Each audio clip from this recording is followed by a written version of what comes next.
தொடக்க நூல் அதிகாரம் 34 இறைவார்த்தைகள் 1, 2, 26 முதல் 28 வரை.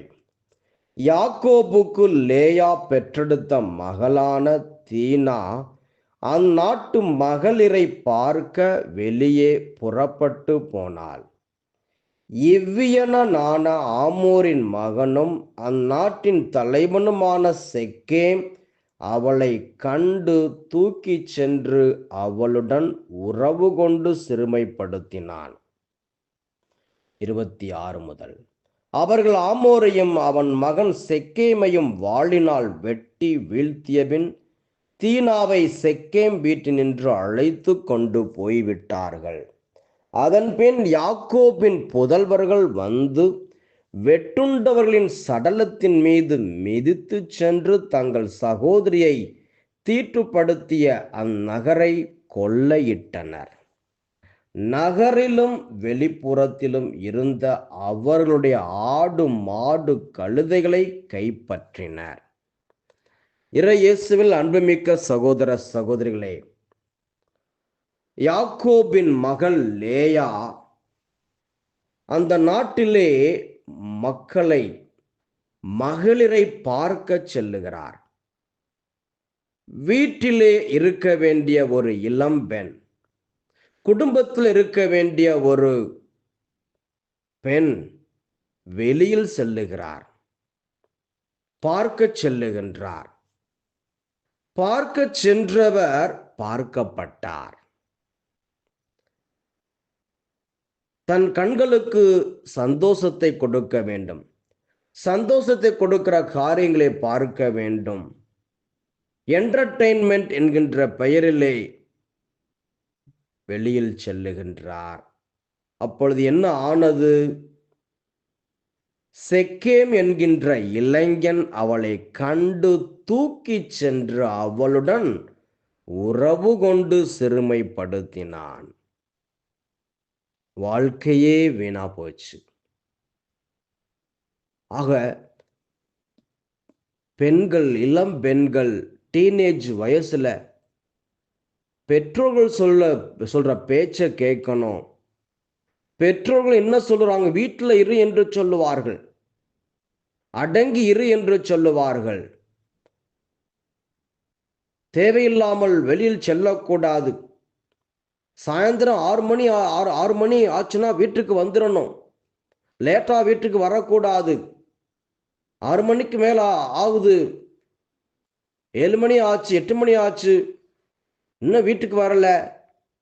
9 மணிக்கு வீட்டுக்கு வர்றீங்க, ஏன் லேட்டு, ஏன் இவ்வளவு லேட்டு, எங்க போனீங்க என்று கேட்டா சண்டை.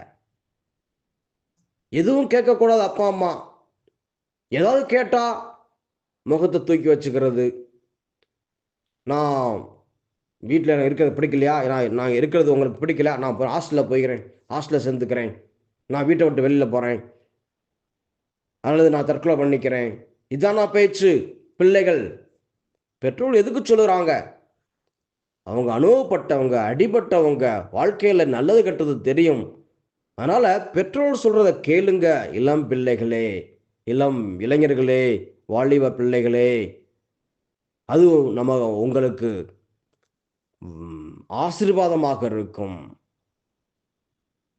ஆக இளம் பெண்கள், இளைஞர்கள் சிறு வயதிலே, டீனேஜ் வயசிலே செல்ஃப் கண்ட்ரோலோடு இருக்க வேண்டும். தன்னடக்கம் என்கின்ற அந்த பரிசுத்தாவின் கனியை பெற்று வாழ வேண்டும். இந்த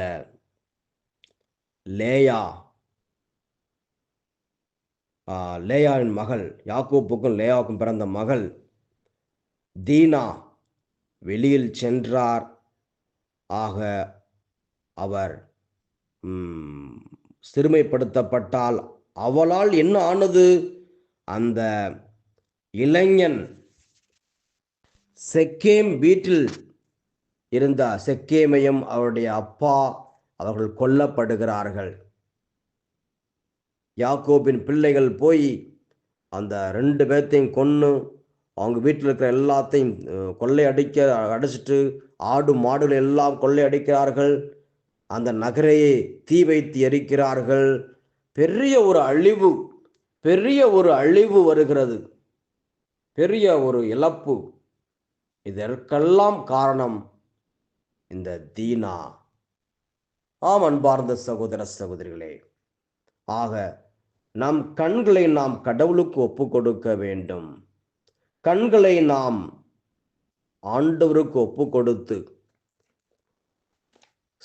கட்டுப்பாடு, தன்னடக்கம், செல்ஃப் கண்ட்ரோல் என்கின்ற ஆடையை அணிந்து கொள்ள வேண்டும்.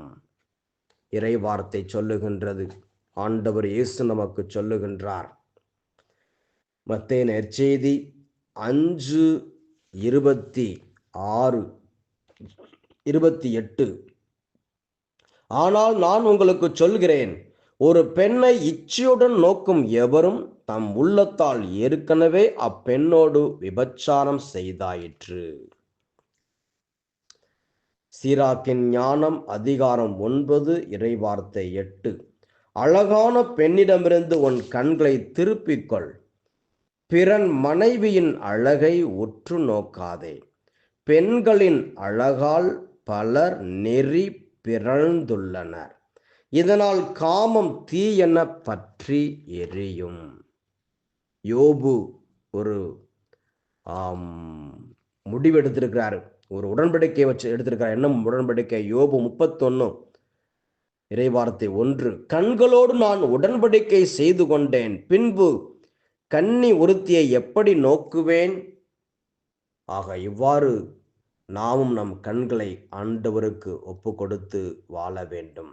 ஆதாம் ஏவாள் தன் கண்களை காத்து கொள்ளாமல் போய்விட்டாள். ஒவ்வொரு நாளும் அந்த பழத்தை, சாப்பிடக்கூடாத பழத்தை ஒவ்வொரு நாளும் பார்த்து கொண்டு இருப்பது.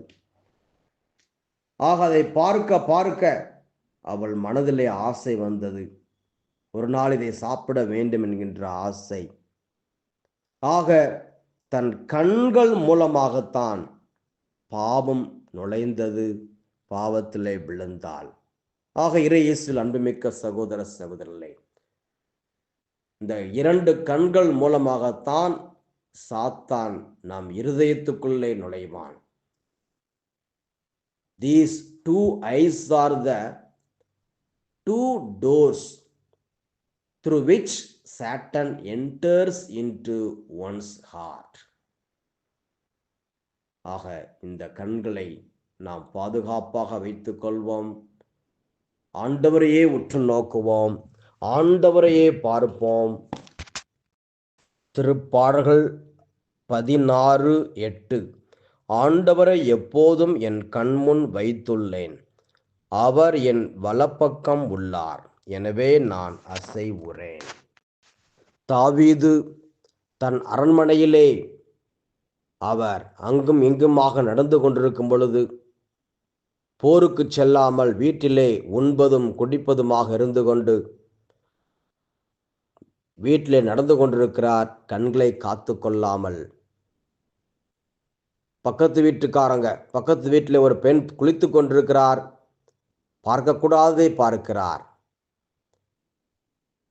பார்த்தவுடனே ஐயோ இது தவறு என்று கண்களை திருப்பி இருக்க வேண்டும்.